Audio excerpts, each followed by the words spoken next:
नमस्कार दोस्तों, आज हम टेंस की श्रृंखला में सीखेंगे फ्यूचर इंडेफिनेट यानी फ्यूचर सिंपल या फ्यूचर इंडेफिनेट। तो चलो शुरू करते हैं। सबसे पहले हम देखते हैं कि इस टेंस की पहचान क्या है। तो हम सामान्यतः देखते हैं कि हिंदी वाक्यों के अंत में होगा, होगी, होंगे, आएगा, जाएगा, खाएगा यानी फ्यूचर क्या है, एक इमेजिनेशन है, एक कल्पना हम करते हैं कि ऐसा काम होगा। तो इस प्रकार के वाक्यों को हम कैसे बनाएं? तो सबसे पहले हमें रखना है सब्जेक्ट, उसके बाद में शैल या विल में से एक आपको हेल्पिंग वर्ब के रूप में लगाना है, फिर वर्ब की फर्स्ट फॉर्म और उसके बाद में ऑब्जेक्ट रखना है। इस प्रकार हमें जो फ्यूचर सिंपल का वाक्य है अफर्मेटिव या स्वीकारात्मक वाक्य बनाना है, यानी सामान्य वाक्य हम इस प्रकार बना सकते हैं। आई और वी के साथ हमें क्या लगाना है? शैल लगाना है। और बाकी जो बच गए, बाकी जो सब्जेक्ट हैं उन सब के साथ हमें क्या लगाना है? विल लगाना है। इस चीज़ को ध्यान रखना है। आई वी के साथ शैल, बाकी सब के साथ विल, यानी इसमें सिंगुलर प्लुरल सेंटेंस के जो सब्जेक्ट को नहीं देखना है, इस प्रकार आपको यूज करना है। तो चलिए देखते हैं आगे। इसका पहला वाक्य है मैं एक दुकान खोलूंगा। अभी कल्पना कर रहा है, ये फ्यूचर में है। वह जयपुर जाएगा, वे क्रिकेट खेलेंगे, मैं गृह कार्य पूरा करूंगी। तो ये सब चीज़ें हैं वो क्या है? फ्यूचर में है। तो इस प्रकार के वाक्य को हमें क्या हमने देखा था कि सबसे पहले हमें क्या रखना है? सब्जेक्ट। तो मैं के लिए हमने क्या रख दिया? आई रख दिया। उसके बाद में आई के साथ हमने क्या लगाया? शैल। ओपन वर्ब की फर्स्ट फॉर्म है, खोलना ए, शॉप ए, दुकान ऑब्जेक्ट हो गया। तो आई शैल ओपन ए शॉप। इसके बाद में वह जयपुर जाएगा। तो इस वाक्य को हम कैसे बनाएंगे? तो सब्जेक्ट क्या रख दिया हमने? ही के साथ क्या आएगा? विल। गो वर्ब की फर्स्ट फॉर्म है, टू जयपुर, जयपुर जाएगा।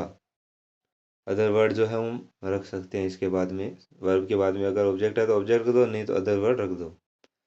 They play, they will play cricket, वे क्रिकेट खेलेंगे। इसको हम दे यानी सब्जेक्ट रख दिया हमने, विल हेल्पिंग वर्ब लगा दी, प्ले वर्ब की फर्स्ट फॉर्म और क्रिकेट है वो ऑब्जेक्ट के रूप में हमने रख दिया।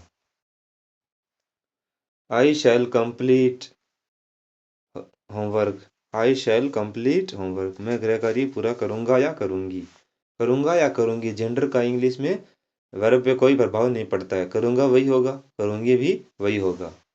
तो आई सब्जेक्ट के रूप में, शैल हेल्पिंग वर्ब, कंप्लीट वर्ब की फर्स्ट फॉर्म और होमवर्क ऑब्जेक्ट के रूप में हमने रख दिया। तो दोस्तों आशा करता हूँ आपको समझ में आ गया होगा। आप इस प्रकार के वाक्य बनाकर देखें। अब इस प्रकार जो हमने फ्यूचर सिंपल के अफर्मेटिव देखे, उसी प्रकार हम फ्यूचर सिंपल के नेगेटिव वाक्य किस प्रकार बना सकते हैं। तो नेगेटिव वाक्य के लिए हमें हेल्पिंग वर्ब कौन सी होती है? हेल्पिंग वर्ब होती है विल या शैल। इनके बाद में हमें नोट रखना है। तो नेगेटिव बनाना बहुत आसान है, आप आसानी से सीख जाएंगे, कोई दिक्कत वाली बात नहीं है। I shall not open a shop, मैं एक दुकान नहीं खोलूंगा। He will not go to Jaipur, वह जयपुर नहीं जाएगा। They will not play cricket, वे क्रिकेट नहीं खेलेंगे। यानी विल या शैल के बाद में हमें नोट रखना है, नहीं लगाना है। तो तीन वाक्य हमने बनाए, एक आप बना कर देखिए। आपको अगर टेंस सीखना है तो टेंस सीखने के लिए सबसे ज़रूरी है आप अधिक से अधिक वाक्य बनाएं। एक वाक्य को बनाने के बाद में सभी में कन्वर्ट करके देखें, यानी जो 5-6 तरीके हम मैंने बताए हैं उसमें उसको कन्वर्ट करके देखें, आपको बहुत ही आसानी से टेंस आने लग जाएंगे। और एक टेंस के एक वाक्य को टेंस के जो 12 भाग हैं उन सब में भी बनाकर देखें। फिर उनके जो नेगेटिव है, इंट्रोगेटिव है, या इंट्रोगेटिव नेगेटिव है, या इंट्रोगेटिव है जो डब्ल्यू एच वर्ड से हैं, वो बनाकर देखें। आपको इंग्लिश में बहुत ज़्यादा समस्या अगर फेस हो रही है तो वो आधी से कम हो जाएगी। अब देखते हैं इंट्रोगेटिव यानी हेल्पिंग वर्ब से हम प्रश्नवाचक वाक्य किस प्रकार बना सकते हैं। तो सबसे पहले हमें जो हेल्पिंग वर्ब है, जो क्या थी? सब्जेक्ट के बाद थी, तो उसको हमें क्या करना है? सब्जेक्ट से पहले लगाना है, यानी सब्जेक्ट के बाद यहाँ यहाँ से उठाकर उसको पहले ले आना है बस।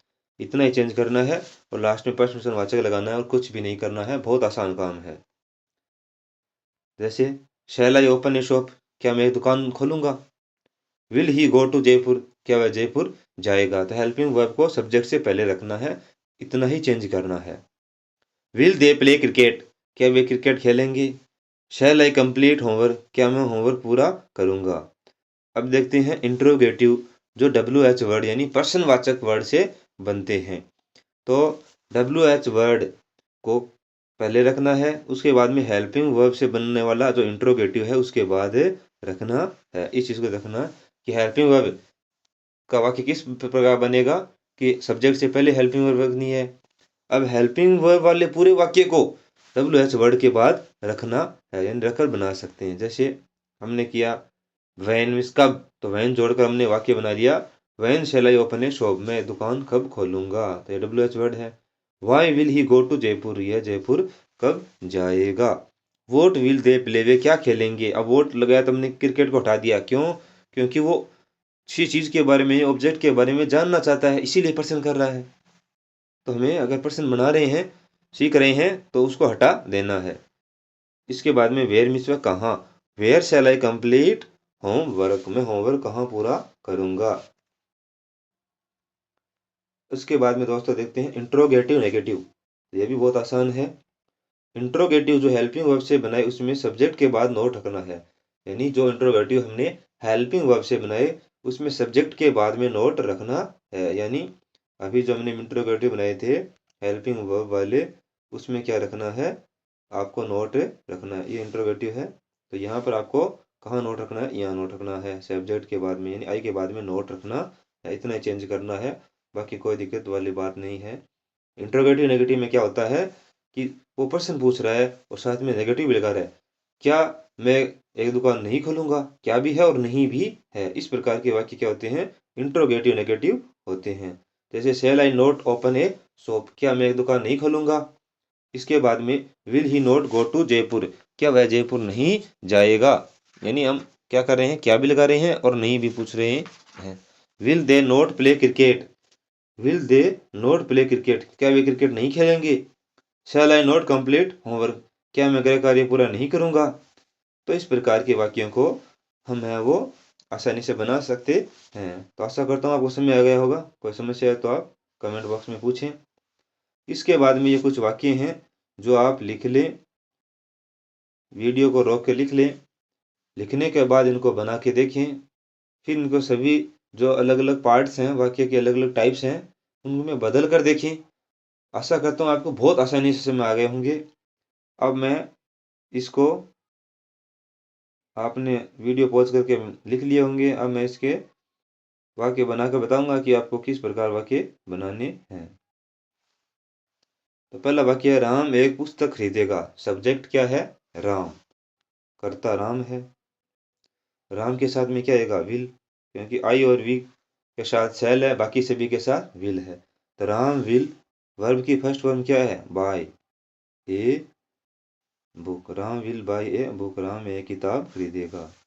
वह पतंग उड़ाएगा, वह ही के साथ में क्या आएगा, विल, उड़ाने क्या कहते हैं, फ्लाई, ही विल फ्लाई ए कायट, वह एक पतंग उड़ाएगा। तो दोस्तों दो वाक्य बना दिए। इसके बाद में हम देखते हैं तीसरा वाक्य। तीसरा वाक्य है मैं इस वीडियो को शेयर करूंगा, यानी अपने दोस्तों के साथ शेयर करूंगा, या सीधा आई शैल, इसके बाद में वर्ब की फर्स्ट फॉर्म क्या है, शेयर, आई शैल शेयर इस वीडियो को, तो this video, I will share this video. वे व्याकरण पढ़ेंगे, तो वे क्या कहते हैं, सब्जेक्ट क्या है, दे, तो दे के साथ में क्या आएगा, विल। पढ़ना को क्या कहते हैं, पढ़ेंगे, तो रीड, दे विल रीड, क्या पढ़ेंगे, ग्रामर, तो दे विल रीड ग्रामर।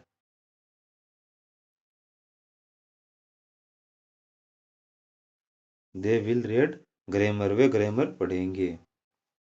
इसके बाद में हम आगे वाक्य देखते हैं, पांचवा वाक्य देखते हैं। वे कल आएंगे, तो सब्जेक्ट क्या है, दे, विल आना कम, दे विल कम, वे आएंगे। कब आएंगे? कल। तो कल को क्या कहते हैं हम? टुमारो।